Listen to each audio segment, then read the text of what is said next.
Speak, my Lord. Speak, my Lord. Speak, my Lord. Pastor Jack. Speak and I'll be quick to answer thee.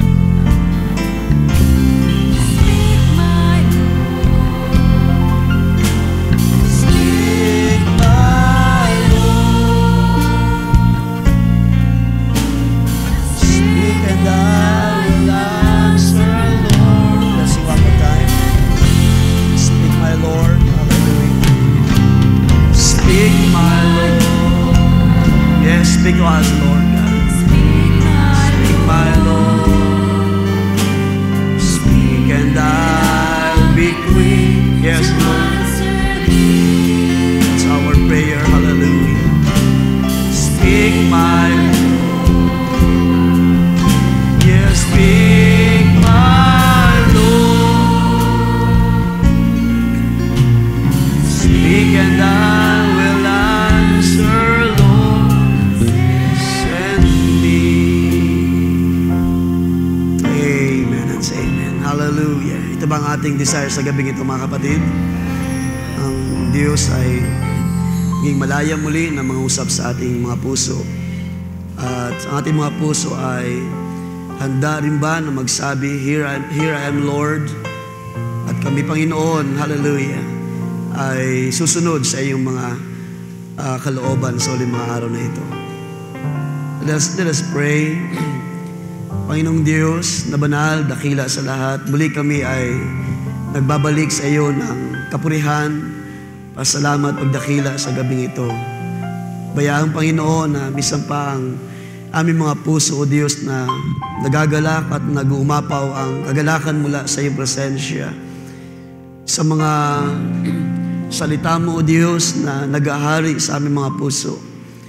Sa iyong banal na Espiritu na nag-aapoy, naglalagablab sa aming mga buhay, O Diyos. Bayaan, Panginoon, na minsan pa kami ay makapaghandog sa iyo at makapagsauli ng mga dakilang papuri at pasalamat sa iyo lamang, O Diyos, sa gabing ito. Dahil ikaw ay tunay na mabuti sa aming buhay, O Diyos. Tunay na ikaw ay gumagawa ng mga himala, ng mga dakilang bagay, ng mga bagay na hindi kayang salitain ng tao, hindi kayang ipaliwanag ng sino man. Kundi tangi ikaw, O Diyos, ang siyang gumagawa, nagpapakilala at nagpapahayag sa magitan ng iyong mga salita. Panginoong Diyos, sa gabing ito, tanggapin mo ang aming mga papuri at pasalamat. Hallelujah. Inihahandog namin sa iyo, Diyos, ang lahat, sa buhay namin, minsan pa, ang hininga ng buhay na aming taglay, kalakasang pisikal, kalakasan ng aming mga kaluluwa, O Diyos, ang mga pagtatagumpay sa lahat ng bagay, ang tangka ng dyablo na kami pigilan sa paglilingkod sa iyo. Subalit salamat, ikaw, O Diyos, ay nagtatagumpay. Salamat, makapangyarihan ka na gumagawa sa bawat isa. Salamat, ikaw ang siyang nag-aakay sa amin. Salamat, ang iyong katotohanan ay tumatayo pa rin sa huling mga araw, O Diyos. At ang iyong iglesia, Panginoon, ay patuloy na iyong pinapasagana ng iyong biyaya, ng kalakasan, biyaya ng karunungan, kaalaman sa iyong mga salita. Minsan pa, aking dalangin, O Diyos, ikaw ay manguna sa aming kalagitnaan, mangusap ka muli sa aming mga puso. Ayusin mo kami, Panginoon, sa mga panahon na ito. Itayo mo pa kaming makapangyarihan, malakas, hallelujah, na kami humaharap sa mga kaaway, sa kahanginan, O Diyos, na meron kami pagtatagumpay sa uling mga araw na ito. Panginoon, aking samod dalangin na yung pagpapala sa iyong mga salita. Misa pa ikaw ang siyang magbukas at ikaw ang siyang magtanim sa aming mga puso, O Diyos, at magbunga sa mga panahon na darating, hallelujah. Magbunga ng pagtatagumpay, magbunga ito, Diyos, ng mga kagalakan pa sa aming mga puso, ng mga malalalim pa na pagkauhaw sa iyong presensya, O Diyos. Dahil kami sumasampalataya, hallelujah. Kailanman hindi mo kami pinabayaan, O Diyos. Kailanman hindi mo kami iniwan ng iyong salita, O Diyos. Hindi mo kami pinabayaan ng iyong kapangyarihan at kalakasan. At yan ay karanasan namin sa uling mga araw na ito. Bless your word once again in our hearts, Lord God. Pagpalain mo ang bawat isa. Pagpalain mo sila na tatanggap at sasampalataya. Bless their lives with your words. At pagpalain pa, Panginoon, yung dakilang pangalan sa gabing ito. Kumuha ka ng kalwalatian, Panginoon. At patuloy mo kami ibaba sa ilalim ng iyong mga salita. Kung kinakailangan kaming ituwid, O Diyos, ituwid mo pa kami, Panginoon. Kung kinakailangan kami, Panginoon, na ibalik sa iyong salita, ibalik mo kami, Panginoon.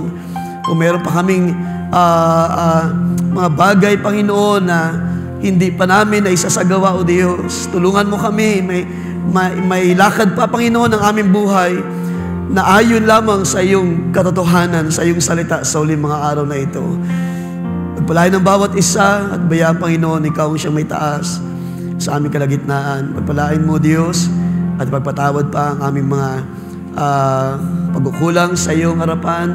Muli kami humingi ng tawad at patuloy kaming humingi ng dalangin, O Diyos, sa gabing ito na misa pa kami ay yung linisin ng iyong mga salita. Lahat ng bagay na ito ay sa iyo lamang namin pinagatiwala, Panginoon.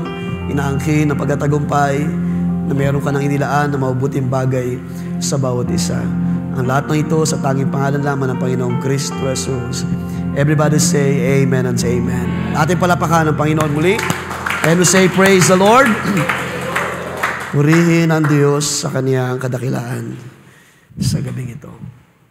Pwede nag-ibig sa ating lahat sa isa pa sa pangalan ng ating Panginoong Kristo Jesus. And habang tayo nakatayo, let's open our scripture.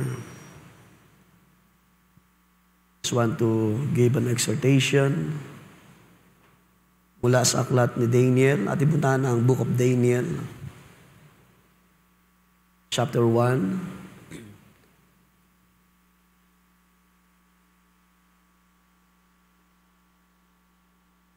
Siguro ating basahin muna ang sa verse 5 muna siguro. And the king appointed for them a daily provision of the king's delicacies and of the wine which he drank, and 3 years of training for them, so that at the ends of that time they might serve before the king. Now from among those of the sons of Judah were Daniel, Hananiah, Mishael, and Azariah. To them the chief of the eunuchs gave names. He gave Daniel the name Belteshazzar, to Hananiah, Shadrach, to Mishael, Meshach, and to Azariah, Abednego. But Daniel purposed in his heart that he would not defile himself with the portion of the king's delicacies, nor with the wine which he drank. Therefore, he requested of the chief of the eunuchs that he might not defile himself. Ang lahat ay magsabi ng Amen. Amen to the Word of God. Tayo malayan makaupo, magpalayan ng kaniyang mga salita, at pagpalayan din ng bawat isa sa gabing ito. Muli, isang magandang gabi ang pagbati sa ating lahat. Isang gabi ng muli, I can say, pagtatagumpay sa bawat isa. Salamat sa presensya ng Panginoon sa ating kalagitnaan. Salamat sa mga awit. Sino mga pinagpala ng mga mensahe ng awit, mga kapatid? Sino sa atin ang nakahawak pa rin sa unchanging hands ng Diyos? Hallelujah!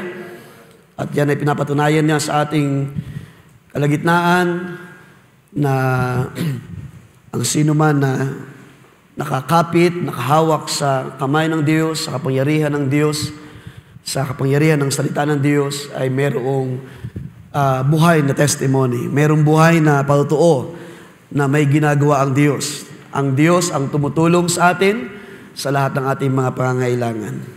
Kaya sa gabi ito, kalakip ang mga pasalamat at mamaya ay ang mga prayer requests ating sama-samang itaas sa Panginoon. At ating patuloy na isama sa prayer ang buong ministry ng youth ministry, at yan ang isa sa aking dinadalangin sa Panginoon.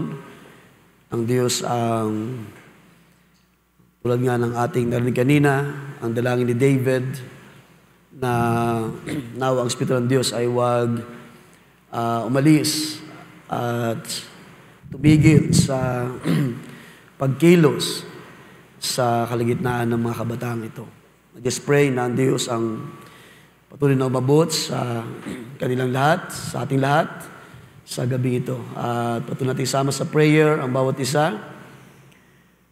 Hindi ko man alam ang inyong mga personal na pakikipaglaban, personal na mga pakikihamok sa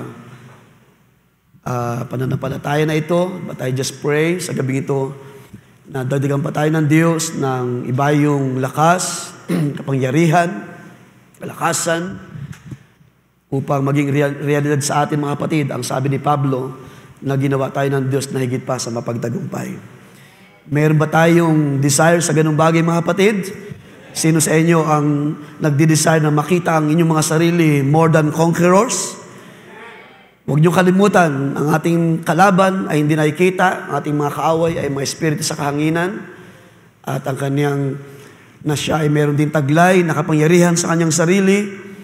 Subalit ang sabi ng salita ng Diyos, siya ay dakila, higit na dakila na nasa atin kaysa sa kaaway na nasa sanlibutan. Kaya kung nasa atin ang Diyos na ito, sa magitan ng kanyang espiritu, ako'y sumasampalataya na kailanman hindi tayo magagapi ng kapangyarihan ng kaaway. Kaya sa gabi ito, I just want to share sa ilang mga sandali at pinagpala tayo ng nakalipas nating gawain, maghapon na service, bagamat naramdaman ko yung aking leg sa right leg ay nag-cramps kinagabihan dahil sa pagod sa maghapon. Matagal din na nakatayo sa gawain. Just pray na pagkalooban pa tayo ng Panginoon ng kalakasan at biyaya sa lahat ng bagay. Ating paksa ay kukunin natin sa verse 8. So kukunin ang paksa na ito na Daniel, a man of character in a Babylonian world. And God willing, magkakaroon tayo ng series sa aklat ni Daniel. And we will begin this topic, Daniel, a man of character in a Babylonian world. At ang ating subtitle, Daniel resolved not to be or not to defile himself. That is my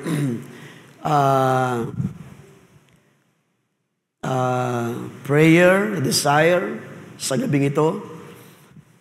Habang tayo ay nagpapatuloy na naglalakbay sa pananampalataya. As we know, hindi pa tapos ang ating paglalakbay, mga kapatid. At bagamat hindi natin alam hanggang kailan pa tayo manatili sa sanlibutan ito na there's so much pressure. Pressure sa naparaming mga bagay. At hindi natin may pagkakaila sa dami ng pressure habang tumatagal ang panahon. Dahil ang sabi ng Scripture, ang sin ay nag-a-abound sa ating panahon. At habang ito'y nag-a-abound, ay mas lalong bumibigat ang mga pressure. Kaya ang ating pananampalataya, whether we like it or not, ay apektado ng maraming bagay na nangyari sa ating panahon. And sometimes, kapag tayo ay mayroong meron tayong damdamin kung pag-uusapan ang mga bagay sa sanlibutan, let's say economy, or let's say politics. Minsan ay kapag tayo ay nadadala ng mga nangyari sa ating panahon, napapasabay tayo, di ba? Napapasabay tayo sa mga nangyari. At hindi maiwasan minsan ay minsan nakikisimpati tayo sa mga bagay ng mga politics. At ang prophet sa ating panahon ay malinaw na nagsabi, ang politics is of the devil. Ang mga bagay na ito ay gawa ng diablo sa ating panahon. Bagamat ang Scripture nagsabi na, sabi ni Pablo na inyong ibigay ang inyong respect sa authority. Dahil sabi niya, walang authority na hindi ang Diyos ang naglalagay. Gayunpaman, kapag ang tao ay nag-abuso, doon napasok yung judgment ng Diyos. na kapag ang tao ay naging greedy, naging mapagsamantala sa mga nasakupan, at kailanman mga kapatid, ang Diyos ay hindi kayang paglihiman ng tao. Totoo ng ating tinatalakay, may tamang panahon. Hindi man ngayon, pero may tamang panahon para hatulan ng Diyos ang kasalanan ng tao sa uling mga araw na ito. Now, sa gabi ito, nais kong bigyan ng ilang mga sandali ang bagay na ito. How was Daniel and other Hebrews, yung 3 Hebrews brother, held captive in Babylon? Paano nga ba nangyari ang bagay na ito? Babalikan natin ang ilang history sa aklat, sa ilang mga talata na ating babasahin. Sa mga panahon na ito, it's about 600 years before Christ. Ang mga hari sa Israel, ang mga hari sa Huda ay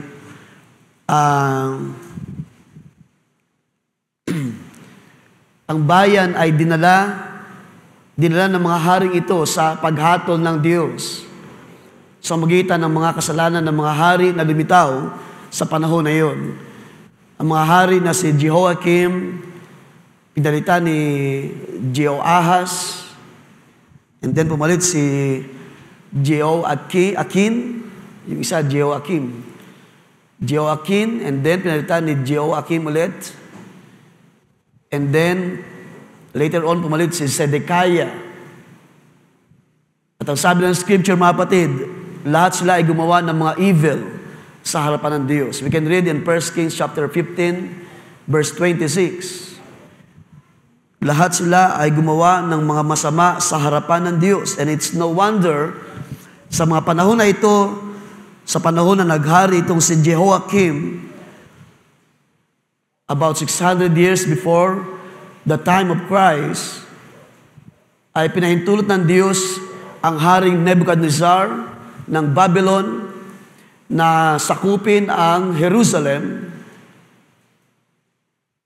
God permitted King Nebuchadnezzar, to come up against Jerusalem and to lay siege against it and overcome it. And at this time, mga kapatid, si Daniel kasama ang ilang mga mga princess, mga maigiting na mga kalalakihan sa panahon na ito ng Israel ay nadalang bihag sa Babylon, as we know the story, no? And few years later, pagkalipas sa mga panahon, itong si Jehoiakim na naging hari sa Huda, sa kanyang paghari, itong si Nebuchadnezzar ay sumampa laban sa Jerusalem. At marami ang dinalang bihag sa panahon na yon, kasama ang mga vessels na ginagamit nila sa tabernacle na ito'y hinandog sa Diyos, inanoint para magamit sa tabernacle ng Diyos sa mga panahon na yon. So kasama sa mga dinala ng Haring Nebuchadnezzar, hindi lang yung mga Hudyo, kundi ang mga bagay doon sa templo at dinala sa kaharian ng Babylon. We can read in 1 Kings chapter 25, o 2 Kings. Punta natin sandali ang ilang background dito. Kung bakit ang Diyos ay nagpahintulot na sila ay mabihag sa Babylon. 2 Kings chapter 25.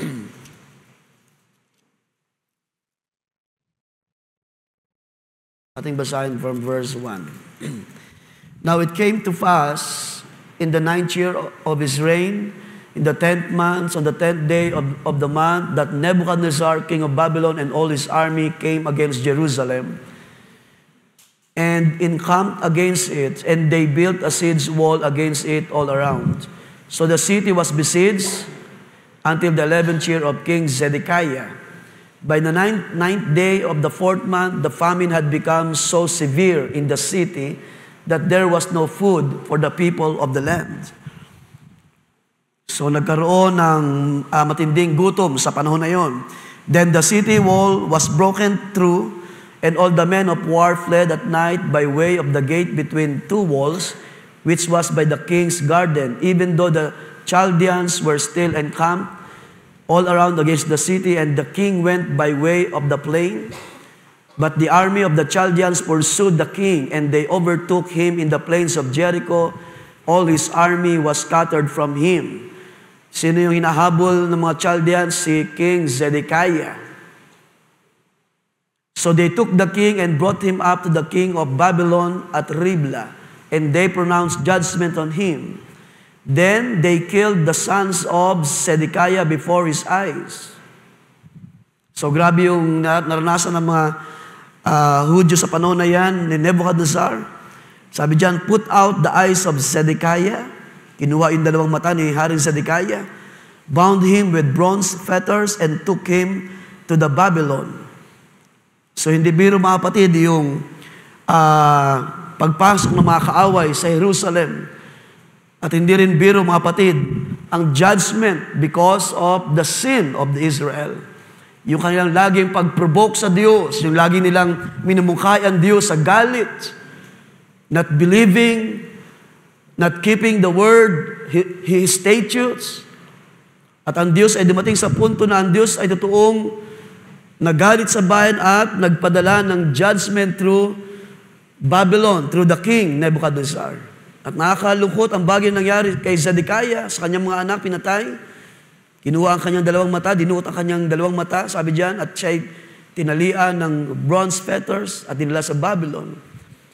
And in the 5th month, on the 7th day of the month, which was the 19th year of the king Nebuchadnezzar, king of Babylon, Nebuzaradan, the captain of the guard, a servant of the king of Babylon, came to Jerusalem. He burned the house of the Lord and the king's house. So yung templo ay sinunog. All the houses of Jerusalem, that is, all the houses of the great, he burned with fire. And all the army of the Chaldeans who were with the captain of the guard broke down the walls of Jerusalem all around. Then Nebuzaradan, the captain of the guard, carried away captive the rest of the people who remained in the city, and the defectors who had deserted to the king of Babylon with the rest of the multitude. So pinakita dyan ng sulat sa ikalawang mga hari ang idibirong pagpapahintulot ng Diyos sa bayan ng Israel kung paano sila ay pinasok ng mga kaaway ng Babylon. At hindi biro, mga kapatid, ang mahulog sa pagkakabihag sa kamay ng kaaway. Dahil sa mga panahon na yun, kapag once na ikaw ay nahulog sa kapangyarihan ng kaaway, pwede nang gawin ng kaaway ang lahat ng bagay na kanilang gustong gawin sa iyo. Pwedeng dukutin ang iyong mata, pwedeng pahirapan ka, i-tortured ka, at saktan ang iyong pamilya, sunugin ang lahat ng pag-aari, patayin ang lahat ng mga tao, at dalahang bihag ang mga nalabi sa panahon na iyon. At narito ang dalawang kalakihan sa panahon ng Israel, na bagamat sila ay pinahintulot ng Diyos sa pagkabihag, mayroong mga young men in those times na bagamat sila ay dinalang bihag sa Babylon, pero ang mga taong ito, mga kapatid, ay ang isa na ay si Daniel. Ang mga taong ito ay mayroong salita ng Diyos na kanilang iniingatan. Ang mga taong ito, bagamat sila ay nakaranas ng pressure sa kamay ng kaaway, katulad sa panahon ni Timothy, na most likely mayroong mga magulang na nagtuturo. Katulad sa panahon ni Timothy na siya ay lumaki sa pagtuturo ng kanyang lola, ng kanyang mama sa buhay, kung bakit siya ay tinawag, ginamit sa ministry.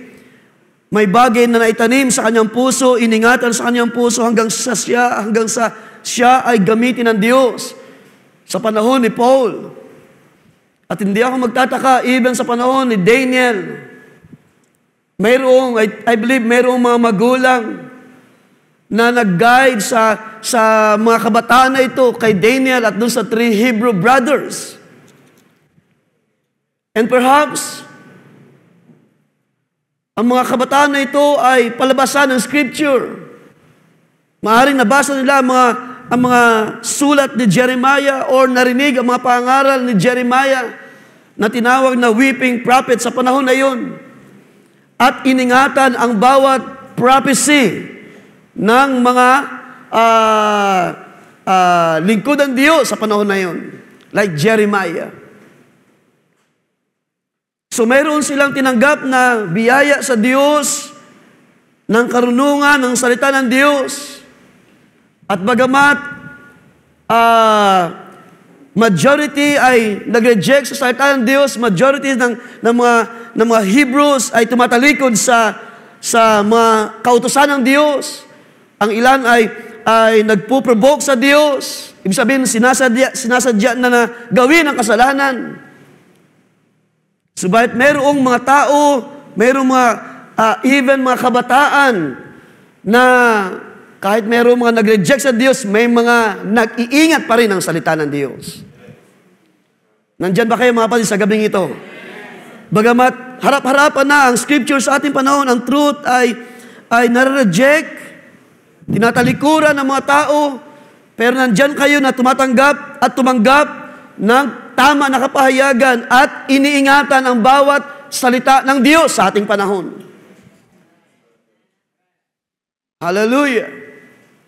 And these 4 young men na ating pag-uusapan sa gabing ito ay hindi mga ordinaryo ng mga kabataan because ating teksto na pinagkunan sa aklat ni Daniel chapter 1, kung ating babasahin mga kapatid from verse 1, sabi dyan, in the 3rd year of the reign of Jehoiakim, king of Judah, Nebuchadnezzar, king of Babylon, came to Jerusalem and besieged it.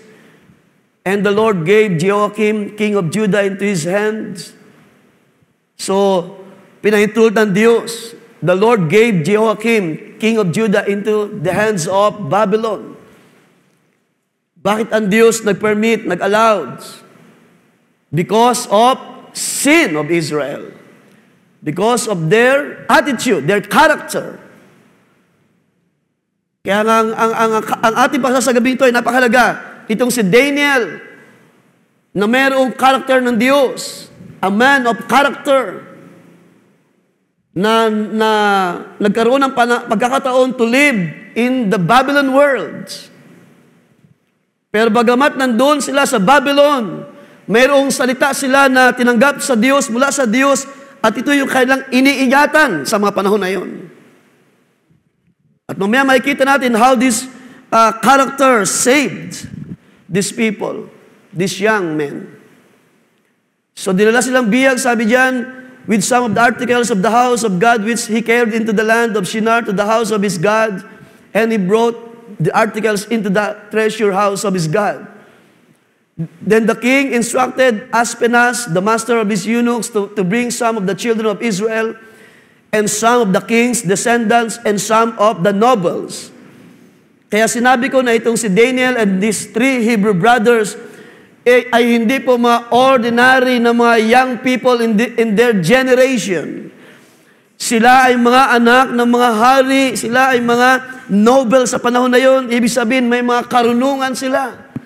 Matatalino sila, mayroon sila mga skills, kakayahan. At ang sabi diyan sa verse 4 natin binasa kanina, young men in whom there was no blemish, but good-looking, gifted in all wisdom. So maaring hindi lang si Daniel, no, and yung 3 Hebrew brothers, maaring mayroon pang iba. Pero binigyan ng highlight yung 4 na ito ng character sa time na ito, mga kapatid. Isa sa mga gifted sa wisdom, sabi diyan, possessing knowledge and quick to understand. So hindi biro yung kanilang blessing, yung biyaya na ito na tinanggap mula sa Diyos. At ito ay hindi nila ginawa sa kanilang sarili, ito ay Diyos ang siyang naglagay, ang Diyos ang tumawag, at Diyos ang siyang nagturo. Of course, by those prophets sa kanilang panahon. May mga salita sila tinanggap sa Diyos at kanilang iningatan. Kanilang tawag niyan, pinalago, kanilang in-excel, kanilang ipinamuhay sa panahon na yon. At ang sabi diyan, who had ability to serve in the king's palace, in whom they might teach the language and literature of the Chaldeans. So itong 4 young men ay hindi mga ordinary na mga kabataan sa panahon na ito. They have the words, they have the statutes ng Diyos na iningatan. Sila ay mga tinuruan, sila ay mga natuto sa maraming mga bagay, lalo na sa tawag niya sa mga ordinances, sa mga instructions, sa paglakad sa salita ng Diyos, sa pag-regard, sa pagpa-priority ng mga bagay ng Diyos. So hindi sila mga ordinary young people. And that's why itong haring si Nebuchadnezzar ay nagkaroon siya ng ganung kaisipan that itong mga kabataan na ito ay pwede nating magamit at sila ay pwedeng nating dalhin at magamit sila sa King's Court, sabi diyan sa ating binasa na talata, because of their ability, because of their skill sa mga panahon na yon. And that's why, sa mga panahon na ito, makikita natin si Daniel na isa sa na-captive sa Babylon. I can say na siya ay totoong pinagpala ng Diyos in wisdom, in knowledge of God. Alam niya kung paanong ingatan ang salita ng Diyos. Alam niya kung saan niya ilalagay ang kanyang sarili sa harapan ng Diyos. And even sa panahon na sila ay na slaves or na captives, alam ni Daniel kung sino siya sa harapan ng Diyos, mga kapatid. Kahit pa yung hari ay nag-offer, ating tingnan sa verse 5, sabi diyan, nag-order ang hari, sabi diyan, the king further ordered that there should be portion of meat from his table set before them daily with the supply of the same wine as he himself drank. And his plan is to teach these young men in 3 years. Turuan sila ng mga bagay ng Chaldeans, turuan sila ng mga kaugalian, ng mga kasanayan ng Chaldeans, ng language ng Chaldeans. Could you imagine kung ano yung plano ng Haring Nebuchadnezzar sa mga noble ng Israel, kay Daniel at doon sa 3 Hebrew brothers na later on makikita natin as we know the story, hindi nila iniwan o nilayuan ang salita ng Diyos, di ba? Ipinaglaban nila nang sa panahon na sila ay sinubok ang panampalataya na kung hindi sila luluhod sa inanyuan na image ng Nebuchadnezzar na kinuha niya sa image ni Daniel, ay papatayin sa panahon na yon. Pero 3 Hebrew brothers, alam natin sila ay tumayo sa panampalataya. So I can say, hindi madali, mga kapatid, na ma-held captives na mga kaaway sa mga panahon na yon. There's always a casualty. Nandyan ang maraming suffering. Binasa natin kanina, pinatay ang mga anak ni King Zedekiah. Tinanggalan ng 2 mata ang hari. Sinunog ang mga bahay, sinunog ang templo. And we can read also in 2 Chronicle, ating puntahan sandali, 29, chapter 29. That I believe when Daniel held captive, dala-dala rin niya yung kalumbayan, kalungkutan sa mga bagay na ito. 2 Chronicle 29 verse 8, therefore the wrath of the Lord was against Judah and Jerusalem, and He has made them an object of terror, of horror, and of hissing. Sa Tagalog sabi diyan, ibinigay niya sila upang hamakin saan man, upang maging katigilan at kasutsutan, gaya ng inyong nakikita ng inyong mga mata. So ibig sabihin, pinahintulot ng Diyos ang mga taong ito sa terror, sa horror, sa trouble ng buhay nila. At alam natin na hindi madaling maalipin ng mga kaaway dahil wala kang kalayaan sa panahon na ikaw ay alipin ng kaaway, mga kapatid. To be held captives ng mga bansa, ng mga kaharian sa panahon na yun, ay ang buhay mo ay nalalagay sa isang trouble, sa isang malalim na kaguluhan. Kaya ang sabi diyan, as you see with your own eyes, for behold, verse 9, our fathers have fallen by the sword. Our sons, our daughters, and our wives are in captivity because of this. Dahil sa palo, dahil sa judgment ng Diyos, dahil sa hindi birong saway ng Diyos sa bayan ng Israel. And sometimes ganun ang Diyos na sabi ng ating nabagit last Sunday, gaano man karami ang aking iniibig ay aking sinasaway. Amen po ba, mga kapatid? Tayo ba ay nagpapasalamat sa Diyos na nagsasaway sa atin sa panahon na tayo ay nagkakasala, nagkukulang? Hindi siya Diyos na konsentidor na Diyos. Hanggat kaya niya tayong moldehin, hanggat kaya niya tayong ayusin, aayusin tayo ng Diyos, mga kapatid, sa mamagitan ng kanyang mga salita. At kung tayo ay may pusong mababa at lagi natin kinikilala ang kanyang kalooban at lagi tayong tawag niyan, kumikilala sa ating mga kasalanan, mga kahinaan, then ang Diyos, sabi ng Scripture, ang Diyos ay mahabagin, ang Diyos ay naaawa sa nagpapakumbaba sa kanyang harapan. He give grace to the humble, ang sabi ng Scripture. Hanggat tayo ay bababa sa harapan ng Diyos, ang nakalungkot lang sa panahon na ito, na sila ay na-held captive sa Babylon, kumbaga ang Diyos ay, parang sabihin natin, parang napagod din, or ano bang pwedeng word na gamitin natin? Naabot na sa dulo ng pagpapasaway ng bayan. That's why pinahintulutan ng Diyos na sila ay mapahamak at mahuli ng mga kaaway. Pinatay ang mga magulang, ang mga anak na babae, kailang mga asawa ay kasama doon na nabihag. Punta natin ang Psalms 137. Also, we can read about itong bahagi na ito, mga kapatid. Psalms 137.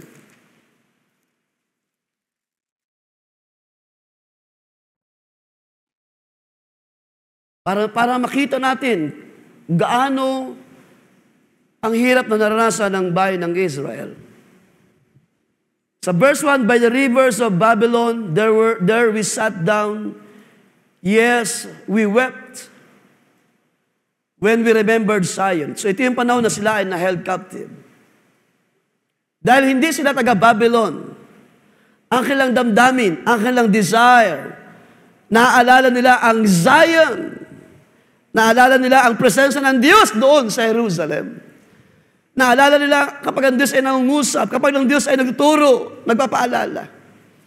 Pero sila ay held captives, at ang sabi diyan, we hung our harps upon the willows in the midst of it, for there those who carried us away captive asked of us a song, and those who plundered us requested mirth, saying, sing us one of the songs of Zion. So ginawa pa ng mga kaaway na katawanan itong mga anak ni Israel sa panahon na iyon. Tinutuya-tuya sila, sige, awitan nyo kami ng inyong mga awit ng Zion. Dahil alam ng mga kaaway, sila ay bihag. At ang kanilang damdamin ay bagsak. Ang kanilang mga pagkataong loob ay nanlulupay-pay, nanghihina. Hindi ba kapag tayo ay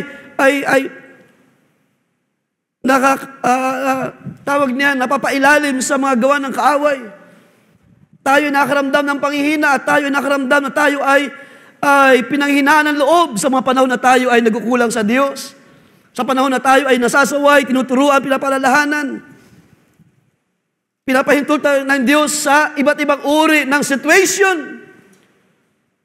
Hanggang sa ang kaaway ay nagkakaroon ng power over you at tayo ay helpless, hopeless. Hanggang sa ating naalala minsan ang presensya ng Diyos. Salamat dahil mayroong biyaya pa rin ng Diyos. Mayroon pa rin nag-aapoy sa ating mga puso. At yun ay ang kaniyang salita na hindi natin iniiwan at hindi natin pinababayaan. Naalala natin lagi ang presensya ng Diyos. At ganoon ang nangyari sa mga panahon na yan. Ating ituloy, sabi diyan, how shall we sing the Lord's song in a foreign land? If I forget you, O Jerusalem, let my right hand forget its skill. If I do not remember you, let my tongue cling to the roof of my mouth. If I do not exalt Jerusalem above my chief joy. Ibig sabihin, kapag tuluyan na sila ay nakalimot sa presensya ng Diyos, because Zion speaks of the presence of God, ang kanilang damdamin ay parang ayaw na nilang magsalita, ayaw na nilang umawit sa Diyos. Gusto nila yung kanilang mga dila ay madikit na lang doon sa kailang-alangala. Tanda na parang pagsuko sa hirap na kailan naranasan sa mga panahon na yan. Kaya nga, mga kapatid, sabi sa inyo kanina, hindi biro ang ma-held captive ng kaaway. Hindi biro na tayo ay mapahintulot ng Diyos na ang kaaway ay makakilos sa buhay natin. Ang sabi diyan, atin tuloy, remember, O Lord, against the sons of Edom, the day of Jerusalem, who said, raise it to its very foundation, O daughter of Babylon, who are to be destroyed. Happy the one who repays you as you have served us. Happy the one who takes and dashes your little ones against the rock. So dito ay pinapakita, mga kapatid, as being held captives, ang bayan ng Israel ay nawalan sila ng kalayaan sa pagsamba sa Diyos. Isang bagay ang pwedeng mangyari sa iyo kapag ikaw ay na-held captives ng kaaway, mawawalan ka ng kalayaan ng pagsamba sa Diyos. Kapag ikaw ay nadala ng kaaway, nabihag ng kaaway, nandyan kabi-kabila ang tortured, ang pagpapahirap, at ikaw ay mapapasa ilalim ng authority, ng kapangyarihan, hanggang sa wala ka ng lakas para magpuri sa Diyos, at wala ka ng lakas para sabihin ang biyaya ng Diyos. Hanggang sa pwedeng mangyari sa iyo, ang sinabi diyan, papaano pa tayo maghahandog ng awit? Dahil ako ay pinahina na ng kaaway. Pinahina na ng gawa ng sanlibutan. Dito natin ma-realize gaano kahalaga ang manatili sa presensya ng Diyos, mga kapatid. Mahalaga pa sa inyo ang presensya ng Diyos sa gabing ito. Gaano kahalaga sa atin na tayo ay manatili in the presence of the Lord. Gaano kahalaga sa atin, mga magulang, mga kabataan, na tayo ay merong iniingatan sa ating mga puso ng mga salita ng Diyos na ating tinanggap sa mahaba ng panahon ng paglilingkod. Ang Diyos ay patuloy nagsusugo ng salita, patuloy nagtuturo, patuloy siyang umaakay. Hindi siya nagpabaya sa atin, hindi siya nagkulang ng pag-akay, pag-guide ng salita ng Diyos. Hanggang sa ating makita ang ating sarili. Look, sabi nating inawit last Sunday, what the Lord has done to you today, yan ay Diyos na gumawa sa iyo sa nakalipas na panahon. Yan ay biyaya, yan ay pagkilos ng salita ng Diyos na iyong iniingatan sa iyong puso. Dahil alam natin sa ating mga sarili, mga kapatid, wala tayong magagawa kapag ang salita ng Diyos ay wala sa atin. Si Jesus mismo nagsabi na kapag ako'y wala sa inyo, wala kayong magagawa sa inyong sarili. If you abide in me and my words abide in you, and that's why ang church sa ating panahon ay meron siyang salita na kanyang pinananahanan. Ang iglesia, ang mga mananampalataya, may salita tayo na pinananahanan sa huling mga araw na ito. Tayo ay nasa ilalim ng salita ng Diyos. Ang buhay natin ay pinakikilos. Sabi ni Pablo, we move, we live, we move, we act by the Word of God, by His Spirit, by the Holy Ghost sa ating panahon. At kung wala mga bagay na ito, papaano natin may paglilingkod ang ating lakas sa Diyos? Kahit pa tayo yung pinaka-healthy sa kapisanan na ito, kung tayo ay held captive ng kaaway, kahit physically strong, Pero ang iyong kalooban ay pinanghihina ng diablo. And you cannot even raise your hands. You cannot even say, salamat o Diyos, purihin ka sa aking buhay. Because ang puso mo ay nanglulupaypay sa gawa ng kaaway. At yan ang kalagayan ng bayan ng Israel when they held captive sa panahon na yun. Pero salamat, mayroong Daniel, mayroong mga young men in those times. Binasa natin at ating balikan ang ating teksto. Salamat, mayroong mga tinawag ang Diyos. Sino sa inyo nagpapasalamat sa gabing ito? May mga tinatawag ang Diyos. Tayo ay bahagi sa mga tinawag sa ating panahon. Salamat, mayroong Daniel. Sabi diyan, mayroong mga tinawag upang mag-ingat ang salita ng Diyos. Nandiyan si Hananiah, which is Shadrach. Nandiyan si Mishael, tinawag na Meshach. Nandiyan si Azariah, tinawag na Abednego. These 4 young men na mga bahagi ng mga noble sa panahon na yun ng mga Hebrews, ng mga Hudyo, mga kalalakihan sa panahon na yun na bagamat majority ay nabihag, pero ang Diyos lagi nag-iiwan siya ng remnant. Hallelujah! Ibig sabihin, hindi lahat ay kayang galawin ng diablo. Hindi lahat ay kayang gapiin ng kaaway. Hindi lahat ay kayang dumihan ng kaaway. Kahit marami nang nagko-compromise sa ating panahon ng truth. Kahit marami nang madaling matangay ng iba't ibang mga doctrine, iba't ibang mga katuruan. O anumang mga bagay na inaalok ng sanlibutan. Pero salamat, mayroong mga genuine believers sa ating panahon, hallelujah, na nag-iingat ng salita ng Diyos. At yun ay kayo mga kapatid, hallelujah.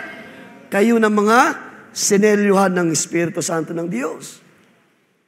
At in Daniel, and these 3 Hebrew brothers, ay isa lamang sa mga tinawag para ipakita ng Diyos na bagamat ang bayan ay nabihag, pero meron siya mga iniingatan ng mga vessel. Makikita natin dyan si Daniel. Alam niyo ibig sabihin ng salitang Daniel o pangalang Daniel? It means God is my judge. Si Daniel, na mayroong wisdom, na mayroong tamang unawa sa kalooban ng Diyos. Si Daniel, na mayroong iniingatan sa kanyang puso na statutes ng Diyos. Pinagkalooban ng skills, ng wisdom. Ang sabi doon sa ating binasa, madali siyang turuan. Itong 4 young men na ito, ay madali silang turuan. Kaya dinala sila ng hari at ititrain for 3 years para ihanda sa King's Court sa mga panahon na yon. Sila ay mayroong tawag diyan, sapat na pagkaunawa to judge. Si Daniel na tinawag ng Diyos, na ang pangalan ay may ibig sabihin na God is my judge. Daniel sees differently sa panahon na sila ay nabihag. Meron siya nakikitang ibang bagay, mga kapatid. Kung sa panahon na yan, binasa natin, maraming nadumbay. How we can sing the song of Zion. Nandito kami sa Babylon. Kawawa naman, hirap na hirap, gutom, pagod, luha, iyak, at marami pa mga kabigatan ang dala-dala. Pero merong 4 young men na sila ay mga blessed ng Diyos. Sila ay mga iningatan ng biyaya ng Diyos. Ibig sabihin, kahit pinahintulot ng Diyos na sila ay makaptib, meron pa rin mga layunin ng Diyos sa buhay ng mga iilan. Meron pa rin mga iniingatan ang Diyos, mga kapatid. Kahit man merong mga nagkukulang o merong mga nadadala natatangay ng sanlibutan, meron pa rin mga bahagi, iniingatan ng Diyos ng kanyang mga salita, nag-iingat sa kanilang mga sarili. Hallelujah, sa mga panahon na ito. At nandyan kayo, mga kapatid, sa uling mga araw. While the rest was being held captive ng sanlibutan sa ating panahon. Ano nakikita ni Daniel? Ano yung kanyang naunawaan sa kalooban ng Diyos? Bakit ang kanyang pangalan ay may kahulugan na God is my judge? Because David understand, by faith, naunawaan niya, anuman ang kanyang gawin, may Diyos na hahatol, may Diyos na mayroong biyaya, may Diyos na may magtatanggol o gagawa sa kanya at tutulong sa kanya sa panahon na kailangan niya ang biyaya ng Diyos. David says differently sa ilang mga bagay. Kung ang iba ay nalulumbay na, merong Daniel na kahit papano ay merong kalakasan pa rin sa biyaya ng Diyos. Kahit ang iba ay hinang-hina na sa pagod dahil sa pagkabihag sa mga panahon na yun, merong 4 young men na biniyayaan ng Panginoon. Of course, there's always a purpose. Mga kapatid, kapag kayo ay isa sa mga na-bless ng Diyos ng kanyang pag-iingat, pinagpala kayo ng guidance ng salita ng Diyos. Nakikita niyo ba ang inyong sarili na kayo ay privileged person? Mga kapatid? Nakikita niyo ba ang inyong sarili na kahit maraming na-held captives ng sanlibutan, hindi sa iyong lakas, kundi sa lakas ng Diyos? Hindi sa karunungan ni Daniel, kundi sa Diyos na marunong at alam niya kung paanong hipuin ang puso ni Daniel at kung paano siya magde-decide sa mga bagay na kanyang kinakaharap sa panahon na sila ay held captives. It is because ang wisdom ng Diyos ay kay Daniel. Hallelujah. Ang salita ng Diyos ay nasa 3 Hebrew brothers. Ang salita ng Diyos ay nasa inyo, mga kapatid. Ang paghipo ng Diyos, ang blessing, ang favor ng Diyos ay nasa inyo, mga kapatid. Kung meron man natatangay ng diablo sa uling mga araw, magpasalamat ka, hindi ka pinapahintulot ng Diyos na matangay ng sanlibutan. Kung meron mang naalipin ng diablo, magpasalamat ka, hindi ka kaya alipin ng kaaway dahil may Diyos na umaalalay pa rin sa iyo. At yun yung nakita ni Daniel. Yun yung nakita niya ang ibang bagay. Na may Diyos na hahatol sa kanyang mga gawa, may Diyos na marunong, nakakaalam ng lahat ng bagay.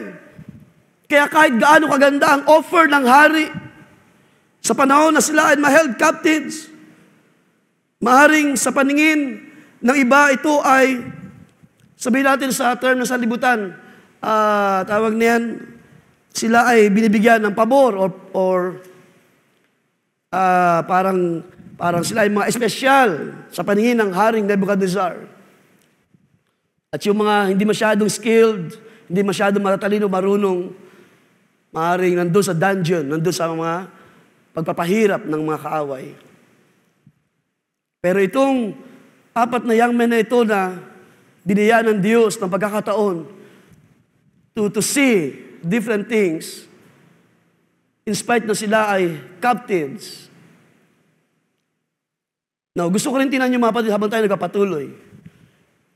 Dapat yung makilala mga kapatid o makita na kahit man ang Diyos magpahintulot sa kaaway na kayo ay guluhin, huwag niyo kalimutan, tinan niyo yung different things. Ibig sabihin, hindi niyo titingnan yung pangit na bagay, ang tinan niyo yung purpose ng Diyos.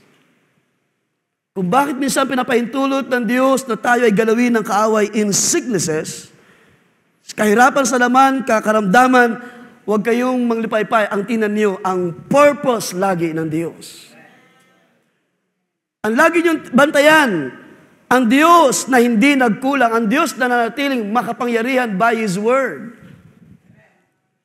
Na ang sabi ng Scripture, ating hilingin sa Kanya, anuman ang ating kahilingan, sa Kanyang pangalan ay Kanyang ipagkakaloob. Mga kapatid, ano ang inyong mga pangailangan sa mga panahon na ito? Ano ang inyong mga kahilingan? Bakit nagkakaroon tayo ng mga prayer meetings na halos minsan walang prayer request? Yet, before our eyes, maraming labanan, maraming mga bagay na gustong gawin ng kaaway, maraming mga bagay na nilalagay ang diablo sa ating harapan, na kung wala ang biyaya ng Diyos, hindi mo mapagtatagumpayan ang mga bagay na ito. Bakit kulang tayo sa mga paghingi ng pabor sa Diyos? Meron tayong mga trabaho, ongoing na trabaho, Bakit hindi mo hingi ng pabor ng Diyos, Panginoon, i-bless mo pa ang bagay na ito? According to your purpose. Meron tayong mga binibuild na mga bagay. Ano mga bagay yan? Negosyo, trabaho, pag-aaral, mga plano sa hinaharap na panahon, pagsisikap sa ilang mga bagay, habang ikaw ay nagliligo sa Panginoon, why not hingin mo ang pabor ng Diyos? Na ang Diyos ang magbasbas, at ang Diyos ang magbantay, ang Diyos ang magpala, mag-ingat, at kung ano man ang bagay na pagpalain nito, ay ang kalwalatian lagi ay sa Diyos may balik, mga kapatid. Dahil ang sabi ng Scripture, wala tayong tataming anumang maliban ang Diyos ang magbibigay, magkakaloob, magpapahintulot, hindi mo mahawakan ang mga bagay na ito. And that's why, karapat-dapat ang Diyos ang mga papuri, mga kapatid. So Daniel see different things. Kahit gaano kaganda ang offer. Balikan natin ang verse 4. Ano nakita ng hari sa kanilang mga personality? Itong youth, sabi dyan, in whom there was no impairment. So look at Daniel and the three Hebrew brothers. No impairment. So wala kang maipipintas, kumbaga. Hindi naman sila mga perfect man. Pero sa pagkatao nila, ayon sa biyaya ng Diyos na kumilos sa buhay nila, it seems like sila ay mga walang halos kapintasan na makita ang hari, kumbaga suited, suitable, able, or ibig sabihin, nararapat doon sa King's Court. Di ba? Napaganda ng offer. We're good looking, sabi diyan. Suitable for instruction in every kind of expertise. Endowed with understanding and discerning knowledge. Paano nalaman ni Nebuchadnezzar? Maaaring nag-google siya. Biro lang. Maaaring siya nag-research. Inalam ang mga tao ito. Sino ba mga magulang niyan? Saan ba nag-aral ang mga yan? Ano ba natutunan nila? Ano yung background ng mga taong ito? Bakit sila mayroong ganitong mga kakaibang mga skills? Sabi dyan, and who had the ability to serve in the king's court? So marunong din yung hari. Alam niya na kapag ito yung status ng tao, alam niya mayroong may tutulong sa kanya. Diba? Sabi dyan, had the ability to serve the king's court, and he ordered Aspenas to teach them the literature and language of the Chaldeans. So dahil nakita ng hari ang kailang abilidad na meron silang,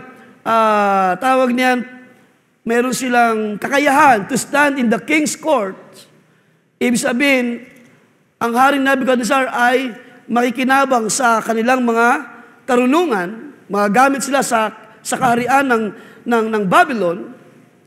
Kaya ang hari ay nag-offer ng isang napakainam na offer, at ang sabi lang sa ating binasa, bigyan niya ng ration.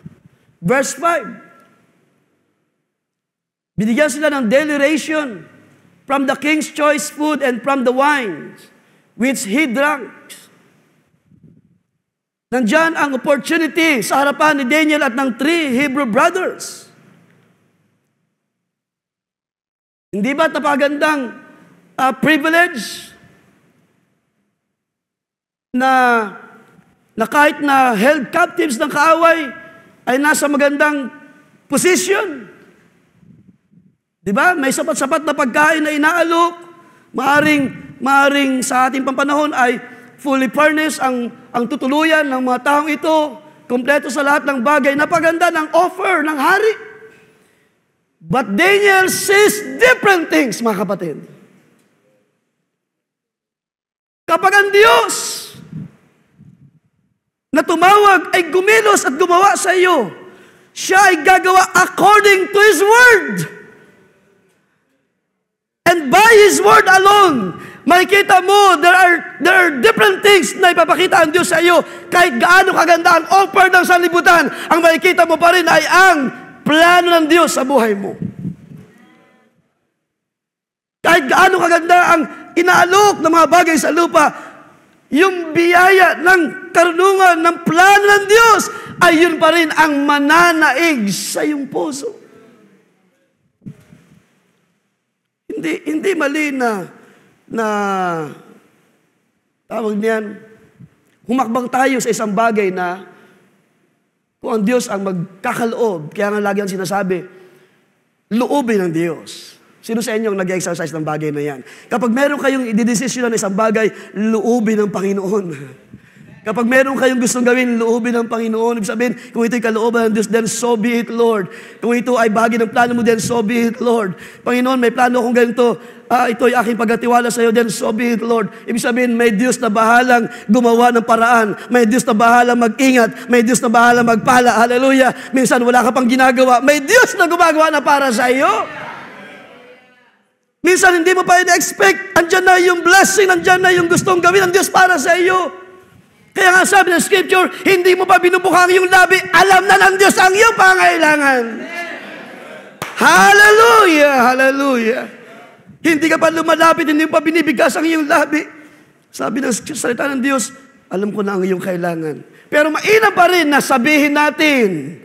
Dahil sabi ng Scripture sa isang bahagi, hindi kasi kayo humihiling sa Diyos.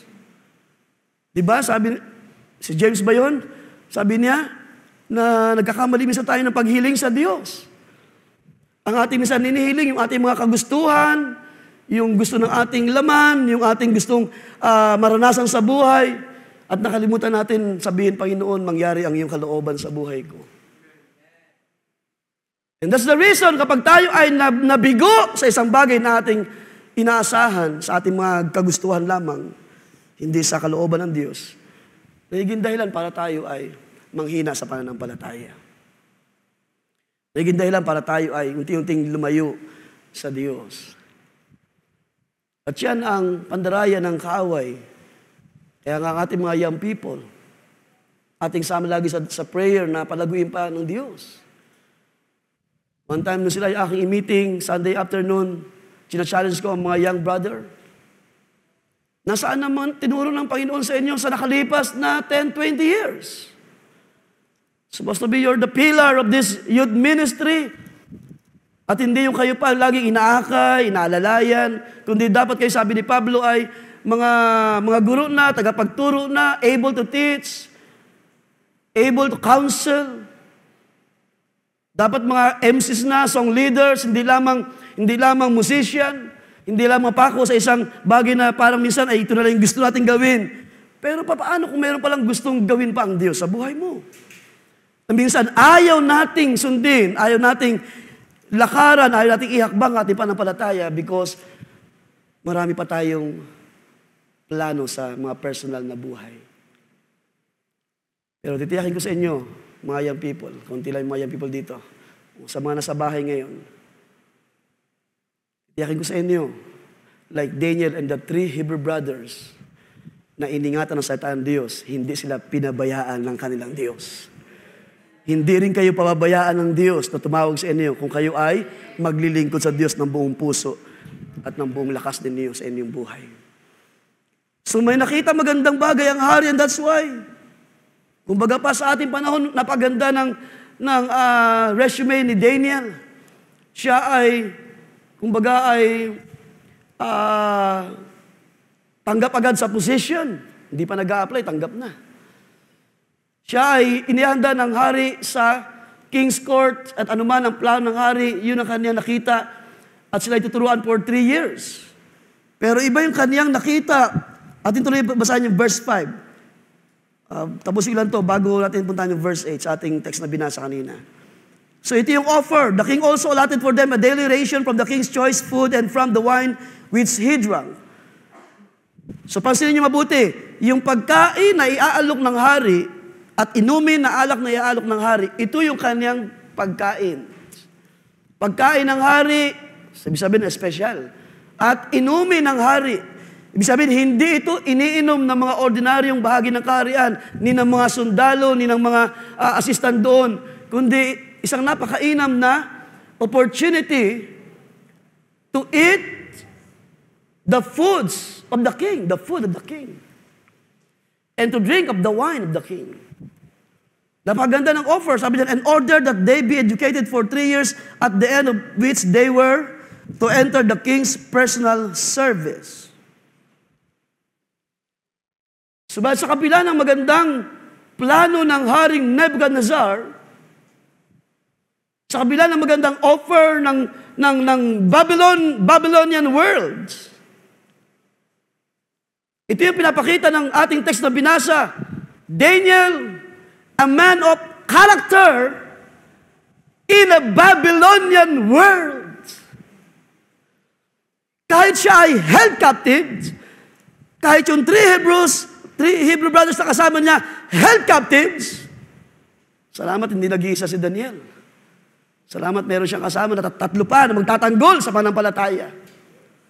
Bagamat sila ay under authority ng kaaway, pero ang nakikita pa rin nila yung biyaya, yung pabor ng Diyos, yung kabutihan ng Diyos na hindi nagkulang sa buhay nila. Even before the time na sila ay limitaw sa lupa, tinuruan, inalaga ng mga magulang lumaki sa presensya ng Diyos. Alam nila, hindi sila pababayaan ng Diyos. Alam nila kung sino ang Diyos na tumawag sa kanila. Kilala nila ang Diyos na kanilang mga magulang, Diyos ni Abraham, ni Isaac, ni Jacob. Na mayroong tipan sa bayan ng Israel na sila ay pagpapalain ng Diyos. At sila ay gagawing pagpapala sa magitan nila ang mga bansa ay pagpapalain na yun ay kinakailangang mangyari at hindi kinakailangang mapigilan ang plan ng Diyos. Kaya kahit anong gawin ng kaaway na pag-held captive sa mga banal, sa mga tinawag ng Diyos, hindi niya kayang pigilan. Ang plano ng Diyos ay mangyari pa rin sa iyo. Ang kaniyang dakilang plano ay kaniyang gagawin sa iyo sa uling mga araw na ito. At yun dahilan, meron siyang mga tao na iningatan sa panahon na yan. So ano yung nakita ni Daniel? Pagdating sa verse 8, anong sabi dyan sa ating binasa kanina? But Daniel made up his mind. That's yun yung ating subtitle. Daniel resolved not to defile himself. So napaganda ng kaniyang decision. Daniel made up his mind that he would not defile himself with the king's choice food or with the wine which he drank. Dito pa lang makikita nyo na Daniel sees different things. Napaganda ng offer ng kaharian, pero ang kanya nakikita pa rin, hindi ito kalooban ng Diyos. Hindi ito ang plano ng Diyos sa amin. Maaring siya ay nararamdaman niya yung pressure. Kung hindi lang sana sa katigasan ng ulo ng aking mga kasama, ng aming mga magulang. Di ba binasa natin kanina, dahil sa kanilang kasalanan, pinahintulot sila ng Diyos na mabihag ng mga kaaway. Maaring yun ang kanyang damdamin. Pero ang nakikita niya, mayroon pa rin mabuting plano ang Diyos. Kung babalikan niya siguro ang pangaral ni Jeremiah, which I believe he was being touched doon sa mga wisdom na dumating kay Jeremiah. Maaaring binabalikan niya ang salita ng Diyos na dumating sa kanya kay Jeremiah. I know your plan, I know my plans against you. Plan na hindi kayo mawawasak, hindi kayo madedestroy. Mga plano na mabubuting plano at mayroong future hope. Mga kapatid, sa ating panahon, meron pa ba kayo nakikita ang pag-asa sa biyahe ng Diyos? Sabi nating exhortation last Wednesday, ang mga mananampalataya, they have this hope in the Lord. Kahit marami ng pressure at pabigat na pabigat ang mga pressure sa ating panahon, meron tayong pag-asa sa ating mga puso na tayo ay dadalhin pa rin ng Panginoon sa kalwalhatian. Huwag niyong kalimutan, you are made more than conqueror. Kahit pa pagdoble ng kaaway ang kanyang pagpipigil, pagnanasa, para agawin ang panampalataya, pahinayin ang panampalataya, ang mananaig pa rin ang mabuting plano ng Diyos para sa iyo. Ingatan lamang natin ang salita ng Diyos. Bigyan daan natin ang karunungan ng wisdom ng Diyos. But Daniel made up his mind that he would not defile himself with the king's choice for food or with the wine which he drank. So he sought permission. Kaya nga he's a man of character na pabor ng Diyos sa buhay niya. Hindi niya kailangang makipag-away sa hari o doon sa sino mang itinalaga para sila ay bantayan, ingatan. Kundi meron pa rin siyang tama na ugali para harapin ang pressure. He sought permission. Ibig sabihin, si Daniel ay nakiusap ng maayos doon sa commander. Di ba? Hindi ba yun ay magandang character? Hindi mo kailangan sigaw-sigawan yung commander. Ano ka ba? Ang sabi ng Diyos namin, hindi namin kailangan kainin yan. Away-away mo pa yung commander. Pero si Daniel, he sought permission. He asked. By the grace of God, marunong siya kung paano makipag-usap para humarap sa mga tao ng mga unbeliever. Sabi diyan, he sought permission from the commander of the officials that he might not defile himself. So ano ito nakita ni Daniel, not to defile himself? Nagkaroon siya ng ganong pagpapasya dahil meron siyang iniingatan na salita ng Diyos sa kanyang puso, and he knows, he understands na anumang mga bagay na under kings, anumang mga bagay na under ng authority ng hari, ito ay inihahandog sa kanilang mga Diyos, sa kanilang mga Diyos-Diyosan. Alam ni Daniel ang bagay na yun. Ang mga bagay na kontrolado ng hari under his authority, si Daniel ay mayroong biyaya o wisdom at siya ay nagkaroon ng tama na decision na kapag ito'y aking kinain, kami, yung kasama niya, yung 3 Hebrew brothers, kapag ito'y aming tinanggap, yung alok na ito, maaring hindi mag-pursue or maaring of course, maaaring mapahamak si Daniel sa bagay na yun. Dahil yun ay pagsuway din sa salita ng Diyos, sa plano ng Diyos, sa kalooban ng Diyos. Pero si Daniel ay nagkaroon ng tama na decision. Sabi diyan, Daniel made up his mind. He resolved himself not to defile. Ano ba ang ibig sabihin diyan pag sinabing defile? Ipinapakita diyan mga kapatid na ang mga bansa sa panahon na yun, hindi lang sila naghahandog ng mga unclean, ng mga hayop sa mga Diyos-Diyosan, kahit man yung mga pagkain na pwedeng kainin ng tao, lalo na ng mga Hudyo, ay kanila ring dinadala sa altar para ihandog sa kanilang mga Diyos-Diyosan. So naghahalo-halo na yan, yung mga clean animals at yung mga unclean mga animals according to the law na inutos ng Diyos sa bayan ng Israel. So lahat yun ay hindi na pinipili, lahat yun ay ino-offered, at yun ay parang nagiging victims. It serves as a victims to their gods. At gayon din yung mga wine, yung mga inumin ng mga kaharian, ng hari, ay idinadala sa mga altars, inihahandog, of course, parang tayo. Kapag tayo ay kumakain, nananalangin, inahandog sa Panginoon, di ba? Nananalangin pa ba kayo pag kayo kumakain? Baka hindi na.